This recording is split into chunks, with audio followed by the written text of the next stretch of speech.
하나님은 거룩한 영이십니다. 할렐루야. 우린 하나님을 잘 알아야죠. 그렇죠? 하나님을 잘 알아야 그것이 우리에게 영생이 되고 구원이 된다고 그랬잖아요. 그래서 우린 어떠하든지 하나님을 아는 게 중요해요. 그래서 우리가 하나님을 안다라는 건 인식론이죠. 인식론에서 제일 중요한 것은 뭐냐면 노출이고 또 경험이죠. 우리가 하나님을 알아가는 게 하나님께서 보여주신 만큼, 계시하신 만큼 그렇게 우리가 하나님을 알잖아요. 그래서 그 아는 만큼 우리가 더 깊어지고 닮아가고 변화되고 성장해 가는 거예요. 근데 하나님께서 노출하신 거 외의 것을 가지고 자꾸 우리가 하나님을 알아가려고 한다면 굉장히 위험한 거예요. 그렇죠? 그래서 노출한 것을 뭐라고 하냐면 계시라고 그래요. 노출해 주신 것을. 계시를 뭐라고 그래요? 리빌레이션이라고 그러죠. 리빌레이션. 드러내 주신 것만큼. 그게 말씀이라는 거예요. 하나님의 우리에게 창세기부터 계시록에까지 자신의 모든 것을 다 드러내 주셨죠. 근데 그렇다고 해서 우리가 하나님을 전체를 다 아는 건 아니지만 그래도 우리가 하나님이 자신을 계시해 주신 그 속에서 우리 하나님을 알잖아요. 우리를 온전케 할 것들이 말씀 속에 성경에 다 있다는 겁니다. 할렐루야. 그래서 빌립이 그러잖아요. 아버지를 내게 보여달라고.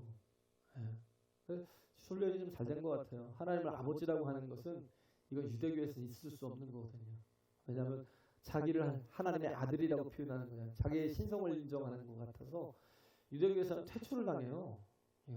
이건 돌에 맞아 죽을 일인데 그런데도 불구하고 하나님께서 계속 하늘에 계신 너희 아버지, 우리 아버지 이렇게 계속 얘기하고 계시니까 그러니까 제자들도 자연스럽게 하나님이 우리 아버지시구나 하는 걸 아는 거예요. 근데 아버지를 보여달라고 하니까 이제 우리는 다 보면 믿는다고 생각하잖아요. 보면 우리는 잘 믿을 텐데 하는 생각을 해요.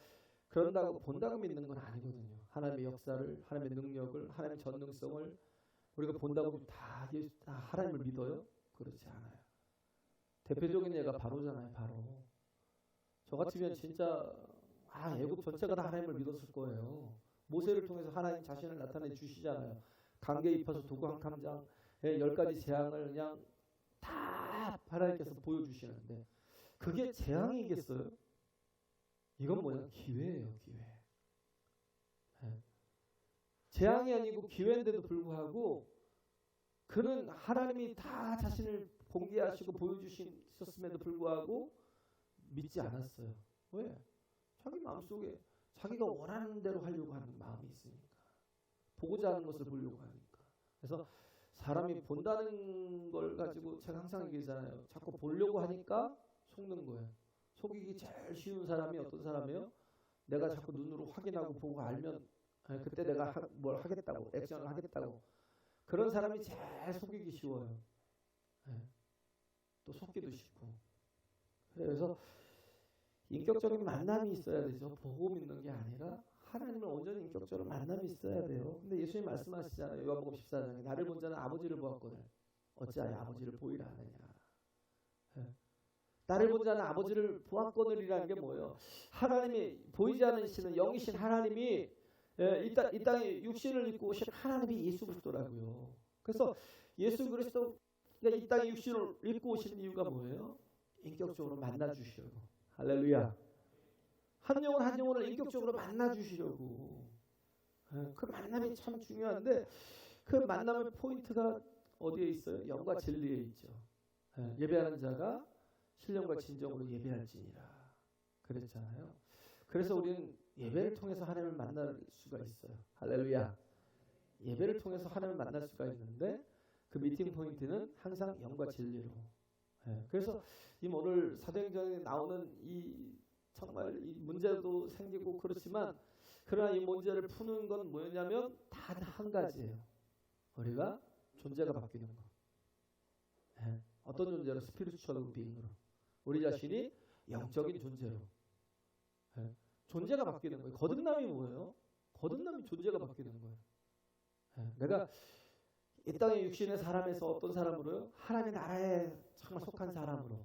할렐루야. 예? 하나님을 아버지라 부르는 하나님의 자녀로 변화되는 거. 예, 그래요. 그래서 그런 영과 진리로 아버지를 만나야 되는데, 근데 그렇기 때문에 예수님께서 이 땅에 육신을 입고 오신 이유는 뭐예요? 우리에게 그렇게 영으로 나아갈 수 있는 길을 열어주시려고. 그래서 십자가 지신 거예요. 십자가 지셔서 자신의 몸을 찢음으로 말미암아서 어떻게 했어요? 하늘 문을 열어주신 거예요. 할렐루야. 예? 이 성소와 지성소 사이에서 우리는 뭐 기껏해야 인간이 가지고 있는 건 성소잖아요. 근데 지성소에 들어가서 만약 죄가 보이면 다 죽고 대제사장조차도 죽잖아요. 예? 근데 그런 정말 문을 열어주셨어요. 왜? 예수께서 다 씻어주셨거든요. 자신의 보혈로. 할렐루야. 우리 뭘 들고 나가요? 예수 그리스도의 십자가의 보혈. 양의 피가 아니고요. 예? 하나님께서 세상을 구원하실 속죄양이 예수라고요. 그 예수 그리스도에 흘려주신 그 피의 공로를 들고 가지고 나가면 하나님께서 뭐예요? 우리를 다 사하시고 또한 어떻게 해요? 함께 하시고 우리에게 주시는 모든 은혜와 복으로 사랑으로 온전한 만남을 주신다. 할렐루야. 그래서 예수께서 부활하셔서 하나님 우편에 앉으시고 우리에게 보내주신 분이 성령이시잖아요. 이제는 우리가 하나님 안에 거하는 존재. 이제 스피리추얼 영이 된 거예요. 할렐루야. 뭔가 세상에 문제가 있으면요, 우리가 해결해야 될 문제는, 그 문제를 해결할 방법은 뭐냐면 내가 문제가 자꾸 있다라는 건 내가 온전하지 못하다라는 거예요. 그렇기 때문에 내가 어떻게 해요? 하나님께 다시 나가는 거예요. 영으로 서야 되는 거예요. 그런 거죠. 그래서 그래서 예수님이 그러잖아요. 야, 네가 나를 보고도 못 믿겠거든. 내가 하는 일을 보고 믿으라. 내가 하는 일이 뭐예요? 하나님의 일들을 하시잖아요. 할렐루야. 그러잖아요. 예수님이 하시는 일들이 뭐예요? 오병이어를 보리떡 5개 물고기 2마리를 가지고 어떻게 했어요? 5,000명을, 장정만 5,000명, 여자와 아이들까지 하면 한 2만 명이 된다고 그래요. 그 2만 명을 보리떡 5개와 물고기 2마리로 먹이시고, 그리고 예수님이 또 하신 일이 뭐예요? 물 위를 걸어가셨는데 그 물 위는 그냥 중력 걸리기는 평범한 물이 아니에요. 그냥 풍랑이에요. 풍랑. 뭐요? 디딜 수가 없는 곳이라고. 디딜 수가 없는 곳. 그런데도 불구하고 예수님은 구원하실 수 있잖아요. 그 풍랑 가운데서. 그 풍랑 가운데서 구원받을 수 있는 사람이 어디 있어요? 그냥 평탄한 물 가운데서도 영혼을 그 죽어가는 사람 살리는 게 힘든데 그 풍랑 가운데서 구원해낼 사람은 이 세상에는 없어요. 근데 예수님 보여주시잖아요. 풍랑 가운데서 그들을 찾아가시고, 그래서 어떻게 해요? 바람과 바다도 잠잠케 하시고. 예수님 하시는 말씀이 뭐예요? 죽은 자를 살리고 그 사람 더러운 귀신을 쫓아내고. 나를 보고도 못 믿거든. 나의 하는 일을 보고 믿으라는 거예요. 내 안에 하나님이 함께 하신다는 거예요. 할렐루야. 이걸 믿으라는 거예요. 우리가 잘 모르잖아요. 성령이 어떤 분이에요? 바람같이 막 우리가 느끼긴 느끼는데 눈에 보이진 않아요. 그 성령의 역사를 우리가 경험도 되잖아요. 근데도 불구하고 성령의 존재 자체가 눈에 보이지 않아요. 그러니까 또 안 믿죠. 그러니까 이게 뭐냐면요, 믿지 못하겠거든. 너희가 나를 보고도 믿지 못하겠거든. 나의 하는 일을 보고 믿으라는 건 뭐냐면 이건 그런 거예요. 풍향계 같은 거. 옛날에 얘기했잖아요. 서해대교 가면 막 처음에 서해대교 생겼을 때 신기해가지고요. 어느 때는 이렇게 새벽기도 끝나고 막 이렇게 가서 거기까지 한번 건너갔다 이렇게 온 때도 있었어요. 그냥 근데 하필 또 겨울에 가니까 바닥에는 눈이 없는데 바람이 어떻게 센지 차가 막 넘어가려고 하더라고요. 옛날에 진짜 봉고차 끌고 다녔으니까. 넘어가려고 그래요. 처음에는 그 서해대교 처음 샀을 때는 그런 게 없었는데 나중에는 어떻게 하냐, 풍향계를 달아놨어요. 흰 천을 둥그렇게 만들어 가지고요. 막대기에다 이렇게 위에다 꼭대기에다 세워놓으면 이 바람이 부는데 우리 눈에는 어떻게 안 보이잖아요. 그러니까 막 순간순간 대처가 불가능하잖아요. 근데 그걸 보고 그 흰 천통을 보고 그래서 아 지금 바람이 서에서 동쪽으로 불고 있구나. 북서풍인데 이게 또 동남쪽으로 이렇게 불고 있구나. 그러면 어떻게 해요? 핸들을 좀 더 꽉 잡아서 이쪽으로 좀 틀면서 막 계속 가야죠. 그게 눈에 보이면 뭔가 대처가 좀 편하겠죠. 그런 거예요. 바람이 안 보이지만 굳이 봐야 된다면 풍향계 같은 거, 그죠? 눈에 보이는 것 가지고 우리 자신이 우리 눈앞에 닥쳐 있는 문제를 문제로 풀려고 그러면 우리는 문제보다 작은 자거든요. 못 풀어요. 그렇기 때문에 존재가 바뀌어야 돼요. 어떤 존재로? 하나님의 자녀됨으로. 할렐루야. 권세 있는 자녀됨으로. 기도하는 자녀됨으로. 하나님의 능력이 함께 하시는 자녀됨, 하나님과 동행하는 자녀됨으로 풀어야 되는 거예요. 그렇기 때문에 눈으로 보는 것으로 자꾸 살려고 하는 사람은요, 뭔가 증거를 삼으려고 하는 사람은 자꾸 실수를 해요, 실수를. 그 중에 하나가 사무엘이었어요, 사무엘. 사무엘이 이새의 집에 갔어요. 하나님께서 기름을 부으라고 하니까. 찾아갔는데 막 엘리야브로부터 쭉 일곱 아들을 쭉 봤지만 너무 멋있는 거예요, 진짜. 하나님께서 이렇게 멋있는 아이들, 이렇게 정말 잘생기고 준수하고 이런 아이들이라 그 하나님께서 너무 사랑해서 나에게 기름을 부으시려고 하시나 보다고 엘리야브에게 막 기름을 부으려고 하니까 하나님이 그러잖아요. 아니야, 멈춰. 사랑은 뭐예요? 외모를 보지만 나는 마음의 중심을 본다. 하나님 다 보신다. 중심을 보신다. 그래서 어떻게 했어요? 일곱째까지 다 지나가고 또 없니? 하고 이새가 저기 넘어가면 거기에 다윗이 지금 양을 치고 있다고. 그럼 빨리 데려와. 안 데려오면 나는 밥을 먹지 않을 테니까 빨리 데려와. 이게 뭐예요? 아버지도 아들을 취급하지 않았던 거예요. 그냥 종놈처럼 대했던 거야. 오직 상처받았으면 시편에 그런 고백을 하겠어요. 아버지는 날 버리셨지만 하나님은 나를 버리지 아니하시리다. 막 이러면서. 진짜 가족으로부터도 이렇게 버림을 받았던 사람이 다윗이었어요. 근데 다윗은 어떤 사람이었어요? 그 마음이 하나님을 구하는 사람이었어요. 할렐루야.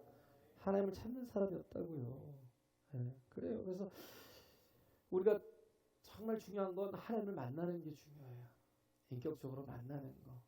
그러기 위해서 우리가 눈으로 보는 게 아니라 정말 하나님을 사모하고 기도하라고요.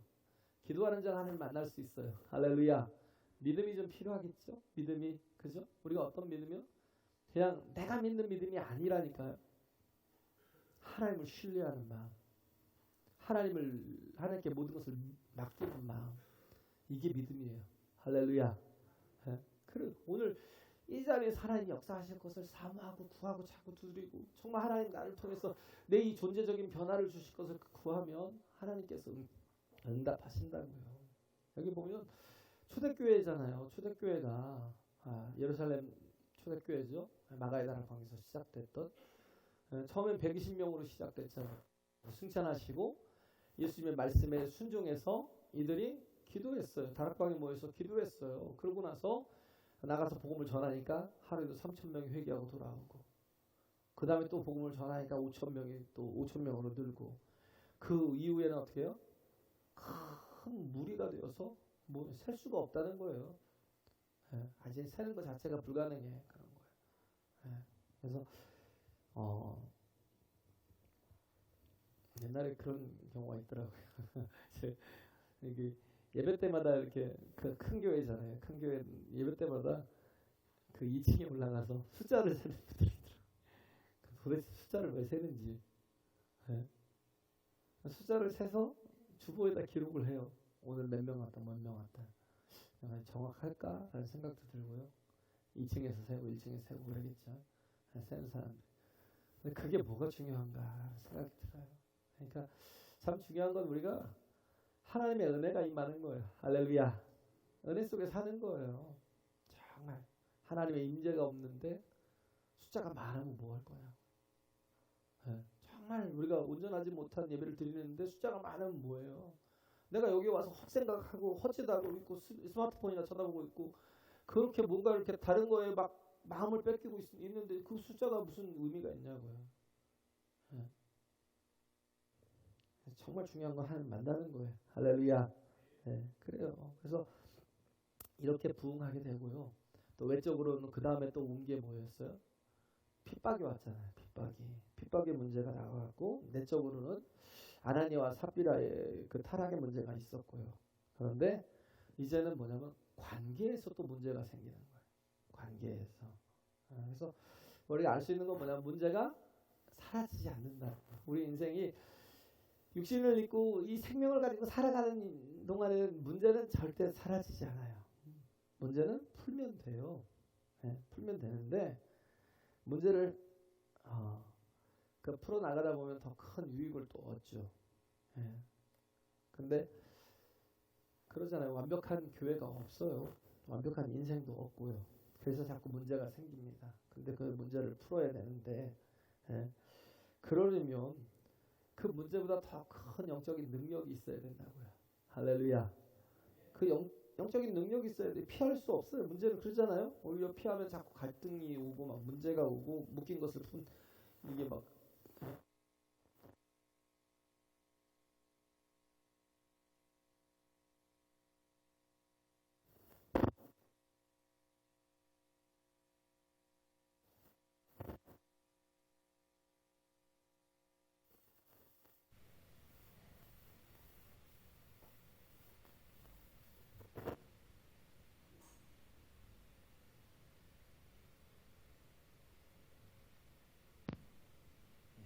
할렐루야. 네, 배터리가 다 돼갖고 겉으로 드러나는 건 지금 문제잖아요. 어떤 문제예요? 헬라파 과부가 소외를 당하고 있다라는 거예요. 근데 그 근원은 또 어떻게 보면 육적인 게 아니고 영적인 것이었다라는 거죠. 그래서 영적이고 내면적인 게 더 중요하다라는 걸 지금 얘기하려는 거예요. 그래서 겉으로는 구제의 문제가 드러났는데 제일 나쁜 반응이 뭐냐면 원망이에요. 원망. 지금 원망하고 있잖아요. 제일 나쁜 반응이 원망인데 원망은 영적인 상태가 안 좋은 거예요. 진짜 안 좋은 거예요. 이스라엘 백성들이 광야에서 원망하다 다 죽었죠. 그렇죠? 하나님의 약속하신 땅에 들어가지도 못하고 죽었어요. 이걸 뭐냐면 에너지 상태가 완전히 바닥으로 떨어진 거예요. 영적인 에너지 상태가. 그게 원망의 상태였다라는 거. 예, 그래서 성령이 충만할 때 초대교회의 모습은 어땠어요? 굉장히 우리가 정말 너무 부러워했던 모습이잖아요. 자기 부인이 있었어요. 자기 부인이. 자기를 주장하는 사람이 하나도 없었어요. 네, 그래서 다 어떻게 섰어요? 하나님 앞에 나는 죽고 예수로 산다라고. 할렐루야. 나는 죽고 예수로 삽니다라고 그렇게 고백하며 서는 거예요. 그래서 성령 충만할 때는 내가 없어요. 내가. 제가 그러잖아요. 계속 지금 얘기하는 게 자가 죽어야 된다고. 이 에고가 죽어야 된다고. 내가 없어요. 자기 부인이라고요. 사도행전 4장 32절에 우리가 보면 진짜 막 소름이 끼칠 정도로 초대교회가 교회됨이 이런 거구나라는 걸 느껴요. 네. 32절에 보면 4장 32절에 보면 믿는 무리가 한 마음과 한 뜻이 되었대요. 한 마음 한 뜻이 되었고 모든 물건을 서로 통용하고 물건을 서로 통용하고 자기의 재물을 조금이라도 내 것이라고 하는 이가 하나도 없더라. 와, 소름이 끼쳐요. 이 정도까지 갈 수 있구나. 그래서 성령이 충만했을 때는 자기를 주장하는 사람이 없다고요. 그리고 자기를 부인하는 것만 있더라는 거예요. 이게 영적인 충만한 상태의 모습입니다. 할렐루야. 근데 초대교회가 약간의 지금 변질이 있는 거예요. 지금. 그죠? 그래서 헬라파 과부만 자꾸 구제에서 빠진다는 거예요. 사람이 이렇게 이런 것들을 겉으로 이게 포장해서 얘기할 때는 굉장히 좀 더 이렇게 더 과대 포장해서 얘기하죠. 그러면서 나오는 얘기가 뭐예요? 공평하지 않아. 공평의 문제. 공평의 문제를 들고 나오는 거예요. 사람이 공평의 문제를 들고 나오면 거기에 또 지지를 받아요. 오히려 왜? 공평이 당연한 거야. 그러면서 지지를 해요. 예. 근데 결론은 뭐냐면 자기의 주장이나 욕심일 가능성이 커요. 정말 아름답게 보이는데 자기 주장이나 욕심이라고요. 예. 왜? 인간이니까. 그래서 1절에 보면 그러잖아요. 제자가 더 많아졌는데 헬라파 유대인들이 자기의 과부들이 그 매일 구제에 빠짐으로 히브리파 사람을 원망한대. 예. 제일 큰 문제가 원망이잖아요. 있으면 풀면 되는데 풀려고 하지 않고 뭘 하래요? 원망을 해요. 그래서 세상에는 두 개의 세계관이 있어요. 하나는 인본주의적인 세계관과 하나는 신본주의적인 세계관. 두 개가 있어요. 인본주의는 중심이 사람이에요. 신본주의는 중심이 하나님이에요. 사람 중심적인 인본주의자들이 들고 나오는 게 뭐냐면 언제나 공평이에요. 공평, 이퀄리티, 공평. 네. 그 인본주의의 최고봉이 공산주의잖아요. 공평함, 그죠? 제가 정원병이어서 제가 군대 있을 때 정원병이었어요. 네? 이 교환을 작성하고 뭐 하다 보니까 느낌이 공산주의 참 이상적으로는 참 대단한 거다 그 생각이 들어요. 근데 그걸 다루는 사람이 죄인들이잖아요. 절대 이용을 할 뿐이지 그렇게 만들어가지 않거든요. 보면 알잖아요. 소련이고 우리가 북한이고 중국이고. 네. 공평의 문제를 들고 나오면 사람들이 심정적으로 지지를 하고 동조를 해요. 당연히 그러겠죠. 근데 문제는 우리가 가지고 있는 자원의 한계가 있다는 거예요. 자원의 한계가 있어서 거기에서 문제가 생기는 거예요. 뭐든지 넘쳐나면 왜 공평하게 못하겠어요. 뭐든지 넘쳐나면요 얼마든지 그냥 기마이를 쓰죠. 근데 한계가 있으면 어떻게 해요? 내가 우선순위를 결정해야 돼요. 내가 누구에게 더 줘야 될지. 부족하니까 내가 누구에게 더 가게 해야 될지. 그럼 어떻게 해요? 팔이 안으로 굽어요. 그죠? 헬라파 유대인들은 좀 그래도 멀어 보여요. 유대인들은 유대인들인데 그래서 헬라파 하잖아요. 저쪽에 또 이방 다른 나라에 살다가 이렇게 와서 또 예수 믿고 막 그래서 예루살렘에 와서 예수 믿고 막 그랬던 사람들이 조금 뭔가 이렇게 좀 멀어요. 마음적으로 멀어요. 제가 얘기하잖아요. 교회는 죽어도 파가 없어야 된다. 이거 있으면요. 내 마음에 이게 있으면요. 내 마음 우리 교회는 파가 있어 하는 자체도 그 사람이 파가 있는 거예요. 누구는 베드로파, 개밥파, 그죠? 아볼로파, 또 바울파, 오죽하면 그리스도파라고 그래요. 그리스도파. 그 잘못된 거야라고 말하는 사람이 이미 파를 갖고 있는 거예요. 우린 다 깨야 돼요. 할렐루야. 다 깨야 돼요. 자꾸 안으로 굽어요. 그래서 거기서부터 자꾸 문제가 생긴다니까요. 인간은 어떻게 해요? 꼭 깨달아야 될 게 인간은 죄인이다. 인간은 절대 선하지 않아요. 절대 누구도 never 선하다고 선한 얘기를 하는 사람 자체가 틀린 거예요. 진짜. 그렇기 때문에 우리는 뭐예요? 하나님을 의지해야죠. 할렐루야. 내가 서면 안 된다니까요. 내가 부인이 돼야 된다니까. 뭔가 불평이 나오고 불만이 나오면 그럼 내가 뭐예요? 그런 존재예요. 그걸 깨버려야 돼. 가감에 깨야 돼. 네? 헬라파보다 히브리파에 더 가는 게 당연한 거잖아요. 인간적으로 보면. 이러다 보면 결국은 뭐예요? 다 깨집니다. 싹 깨져요. 우린 절대 잊지 말게. 우리는 죄인이고 병자라는 거. 참 지독한 병자라는 거. 네?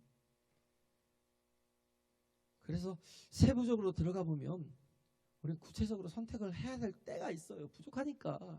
뭔가 항상 자원은 부족하니까. 그럴 때 우리는 자꾸 나에게 유익이 되는 판단을 해요. 그래도 내 새끼가 우선이지. 그래도 내 새끼가 먼저 먹어야지. 그래서 인본주의 자체로는 시작은 멋있어요. 인본주의 시작은 멋있는데 나중에는 배신을 당해요.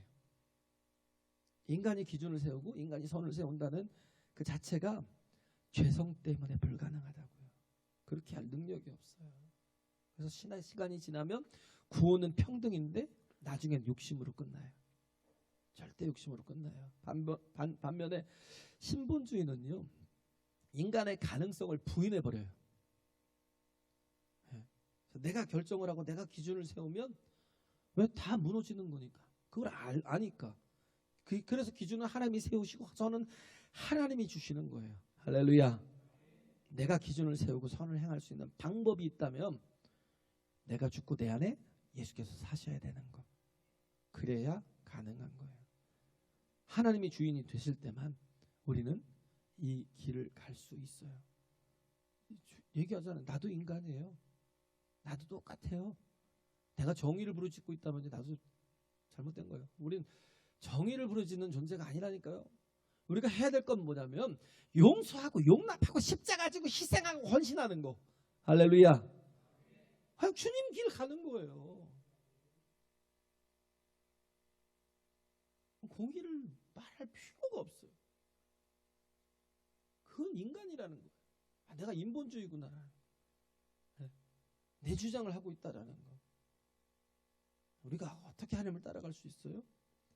하나님이 우리를 사랑하신다를 믿기 때문에, 하나님이 우리에게 가장 좋은 것을 주신다는 걸 믿기 때문에 나를 죽이고 하나님을 쫓아가는 거예요. 할렐루야. 그래서 신본주의의 근본은 뭐냐면 믿음에 있는 거예요. 믿음이는 항상 하나님을 신뢰하는 거. 합력하여 선을 위시는 하나님을 믿는 거예요. 그걸 받아들이는 거예요. 그거 아니면 따라갈 수가 없어요. 가치는 어디서 나와요? 희생에서 나와요. 할렐루야. 이게 세상과 다른 거예요. 인본주의는 더 소유하는 것이죠. 더 갖는 것. 그죠? 거기서 가치가 나온다고 생각을 해요. 더 more, to have. 자꾸 가지려 하는 거. 그래서 인본주의는 투쟁론이라는 거예요. 투쟁론. 인본주의는 무조건 투쟁이에요. 투쟁. 저는 별로 노조도 별로 안 좋아해요. 그냥 무조건 투쟁이에요. 투쟁. 그래서 싸우게 돼 있어요. 만인을 위한 만인의 투쟁. 그래서 권력 투쟁으로 끝나요. 힘 자랑하다가 결국 전쟁으로 끝나요. 근데 신본주의는 하나님이 지배하시는 세계예요. 하나님이 결정하시는 세계예요. 하나님의 가치는요, 우리가 상상하지 못할 것을 요구해요. 하나님이 우리에게 말씀하시는, 야, 이게 가치 있는 거야 라는 건 우리가 정말 이성적으로 받아들이기 힘든 것. 그걸 뭐예요? 희생. 우리가 받아들이기 힘든 거잖아요. 희생하라고. 이게 희생이라는 것 자체가 가치라는 거예요. 이 경제학에서 이렇게 이해할 수 없는 게 이제 기회비용인 것 같아요. 조금 이해할 수 없는 거죠. 어떻게 보면 우리가 무엇을가를 지불하고 뭔가를 겉으로 드러나는 것들을, 그런 것들이 가치 있다고 생각을 하잖아요. 그죠? 뭔가 거기에 대해서 값을 매기고, 그래서 그거 지불하고 그래서 그걸 얻고 하는 거 가치 있다고 생각하잖아요. 근데 경제학에서는 그 이전에 더 큰 가치가 뭐냐면 기회비용이래요. 기회비용. opportunity cost. 기회비용이래요.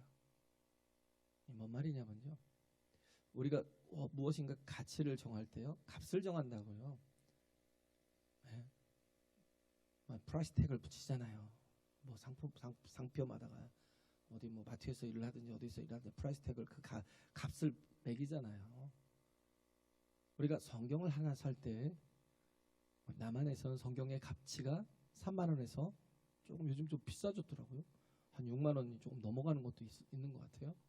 한 3만에서 한 6만 원 정도면 그래도 웬만하면 사요. 성경을. 성경이 우리에게 있어서 평균적인 성경의 가치는 3만 원에서 6만 원이에요. 근데 북한에선 성경의 가치가 뭐냐면 목숨값이에요. 성경을 가지려면 어떻게 해요? 목숨을 걸어야 돼요. 그게 걸리면 죽거나 수용소에 가서 개처럼 고문을 당하다 또 죽어요. 성경을 되게 경계를 해요. 그래서 똑같은 게 아니에요. 우리가 다루는 이 성경의 가치와 북한이 다루는 성경의 가치가 달라요. 북한에서는 성경의 가치가 목숨이에요. 목숨. 말씀이 목숨이에요. 근데 우리는 뭐요? 이 말씀이 3만 원짜리에서 6만 원짜리예요. 이게 기회비용이라고요. 우리는 인간의 가치가 얼마인가가 참 중요해요.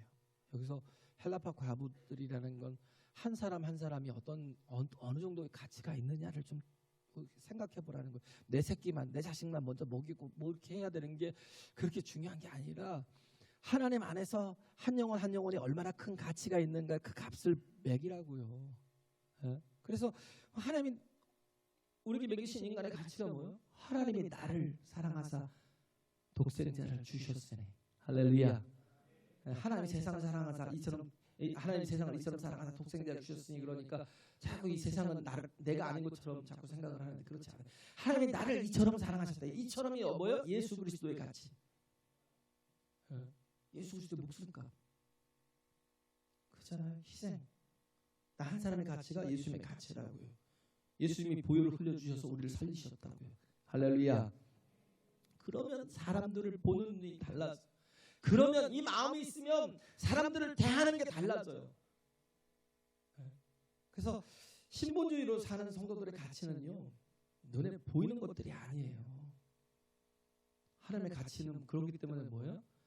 예수님 때문에 예수님을 위해서 얼마나 희생할 수 있는가, 이걸 더 가치 있게 여겨요. 얼마나 더 섬길 수 있는가, 이걸 더 가치 있게 여긴다. 제가 얘기했잖아요. 그 베트남 다낭, 우리는 뭐 관광지로 막 여기고 다낭에 막 갔지만 예전엔 다낭에 복음이 엄청나게 많이 들어가고요. 많은 사람들이 복음을 믿었어요. 근데 공사가 되면서 엄청난 핍박이 있었어요. 막 죽이기도 하고 막 어디 가두기도 하고 그러다가 나중에 싹 쫓아내버렸어요. 이주를 시켜버렸어요.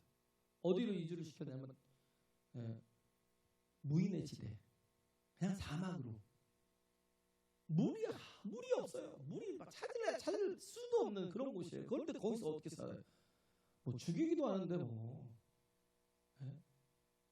그런 곳으로 그 사람들을 다 이주를 시켰는데 거기서 간척을 하고 개간을 해가면서 그렇게 하면서 또 이렇게 하나의 또 도시를 만들고, 그렇게 만들어진 그 도시 이름이 뭐냐면 포감이에요. 포감. 포감이 뭐냐면 복음이에요. 복음.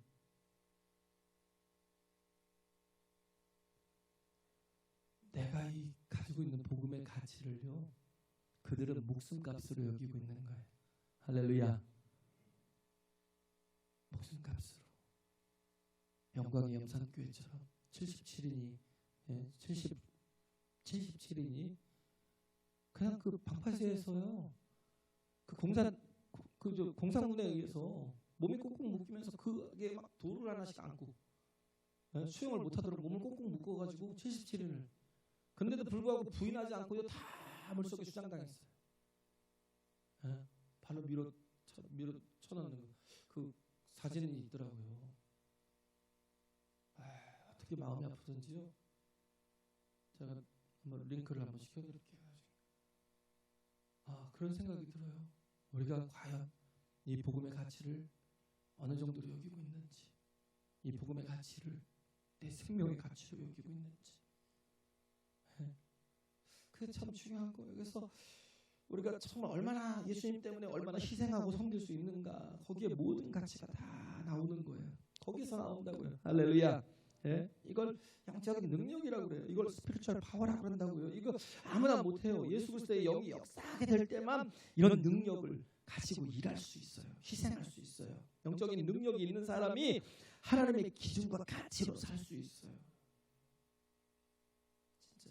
그래서 우리가 이게 보면 초대교회의 지금 문제가 겉으로는 구제 때문이지만요, 사도들은 명확하게 알거든요. 이게 구제의 문제가 아니라 영적인 문제라는 거.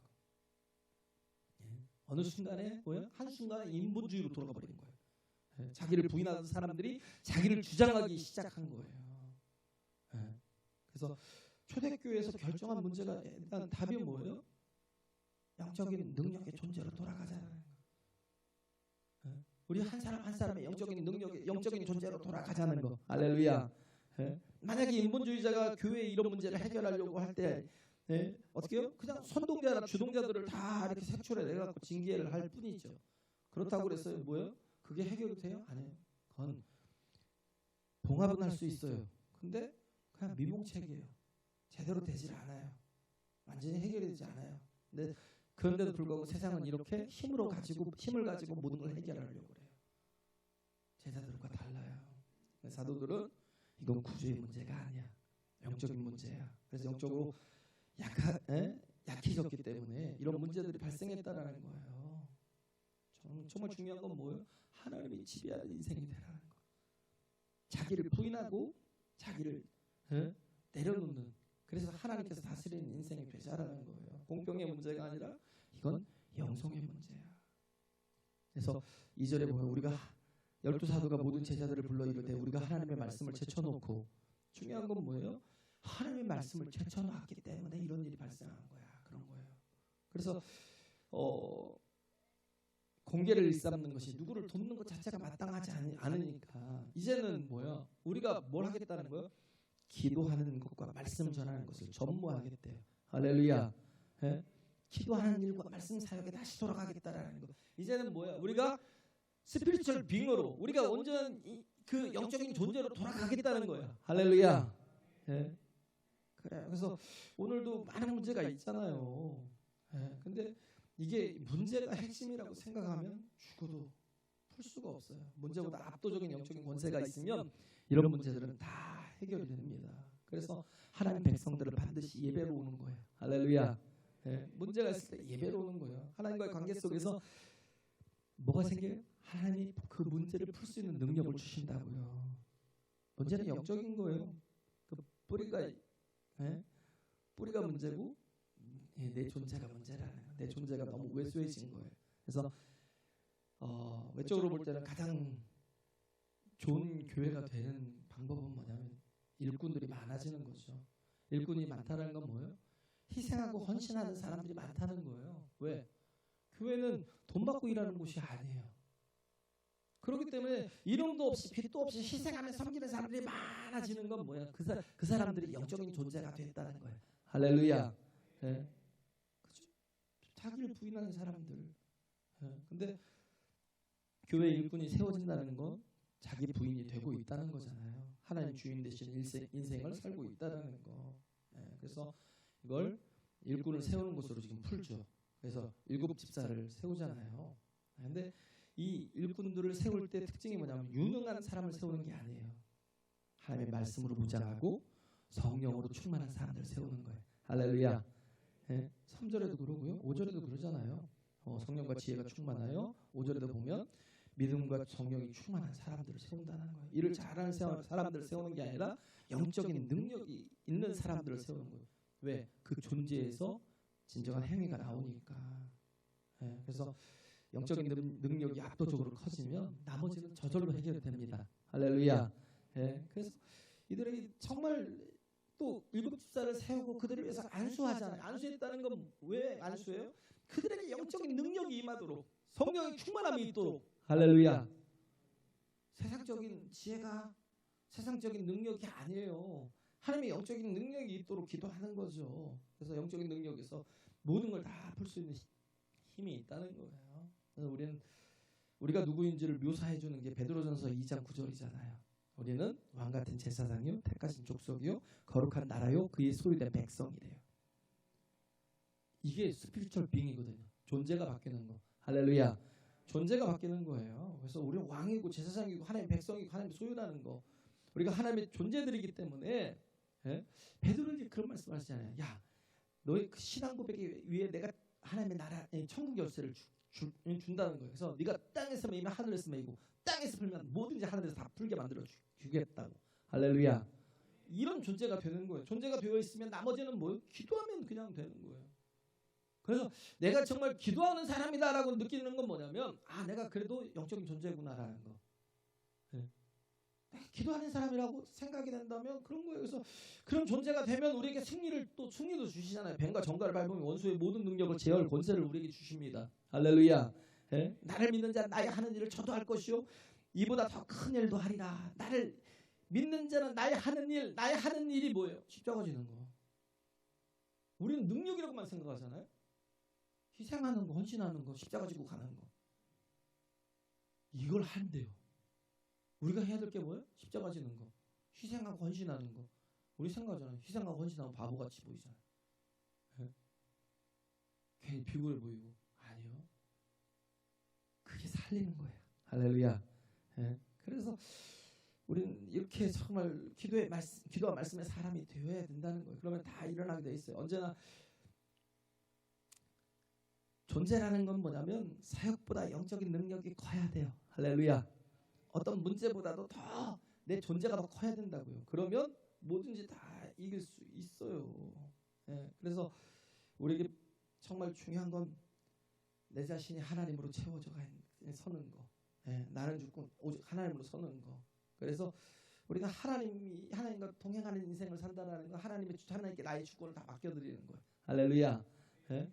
그러니까 뭐 기도하지 않을 수밖에 없죠. 오히려 내가 막 세상 것들이 더 잘 되고 세상 것들에 대해서 복을 많이 받으면 어떻게 돼요? 어리석은 부자처럼 그렇게 한순간에 갈 수 있어요. 모든 걸 다 가졌는데 써보지도 못하고 갈 수 있어요. 야, 이 어리석은 자야. 내가 오늘 밤 내 영혼을 데려가면 네 것이 다 뉘게 되겠니? 우리는 다 뭐가 지금 앞에 있어요? 다 떠나야 될 존재거든요. 그걸 몰라요. 여기서 영원히 살 줄 알아요. 우리가 쌓아둘 곳은 하늘에 쌓아둬야 되는데 자꾸 뭐예요? 땅에 쌓아두고 통장에 쌓아두고. 아, 바보 같아요. 근데 지혜롭다고 생각을 해요. 그래서 마틴 루터가 그러잖아요. 그러니까 우리가 해야 될 건 뭐냐면 이 영적인 일을 하기 위해서 기도해야죠. 마틴 루터가 그래서 나는 너무 바빠가지고 하루에 3시간 이상 기도하지 않을 수가 없대요. 너무 바쁘니까. Too busy not to pray. 너무 바빠서 기도하지 않을 수 없다는 거. 우리는 그렇잖아요. 너무 바빠서 교회를 못 나와. 너무 바빠서 예배도 못 나와. 너무 바빠서 기도는 무슨 기도. 뭐든지 다 스킵이야.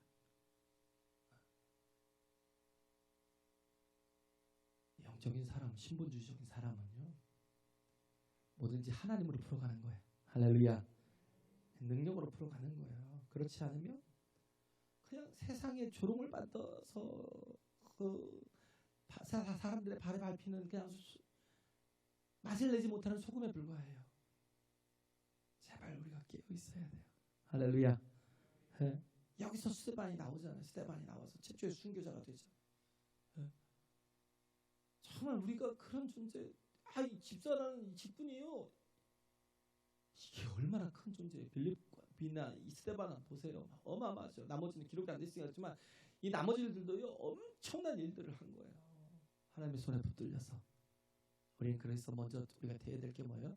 스피리추얼 빙이 돼야 돼요. 영적인 존재가. 할렐루야. 예? 하나님이 주인 되신 존재가. 예? 이렇게 그럴 때 모든 문제가 저절로 풀리는 거예요. 예? 우리가 시편에 보면 시편 40편에 보면 그러잖아요. 기가 막힐 웅덩이와 수렁에서 끌어올려 주신대요. 그래서 내 발을 반석 위에 두시고 걸음을 견고케 하신다. 이게 무슨 말씀이에요? 우리는 그럴 때가 있어요. 정말 기가 막힌 웅덩이에 빠져가지고요. 도무지 헤어나올 수 없는 그런 상황에 제가 진짜 몇 달을 그렇게 우리 온유가 아파가지고 몇 달을 그렇게 이것 가지고 계속 기도했어요. 이 깊은 웅덩이와 기가 막힐 웅덩이와 수렁에서 나를 건져달라고. 이게요 늪이에요. 늪. 그냥 4m 5m 정도 늪이 이렇게 돼 있으면요 인간이 디딜 반석이 없어요. 디딜 곳이 없으니까 어떻게 해요? 계속 들어가요. 그냥 죽어요. 일어나 죽는 거예요. 근데 하나님을 의지하잖아요. 부르잖아요. 하나님을 부르면 어떻게 해요? 하나님께서 내 발을 반석 위에 두신대요. 할렐루야. 내가 걸어가는 그 걸음을 더 이상 기가 막힌 웅덩이나 수렁에 빠지지 않도록 견고케 해주신대요. 할렐루야. 이렇게 영으로 사는. 그래서 그 어떤 것도 문제가 더 이상 문제가 되지 않는 그런 정말 생명이 넘치고 능력 있는 하나님의 자녀들이시길 간절히 바랍니다. 찬양하겠습니다.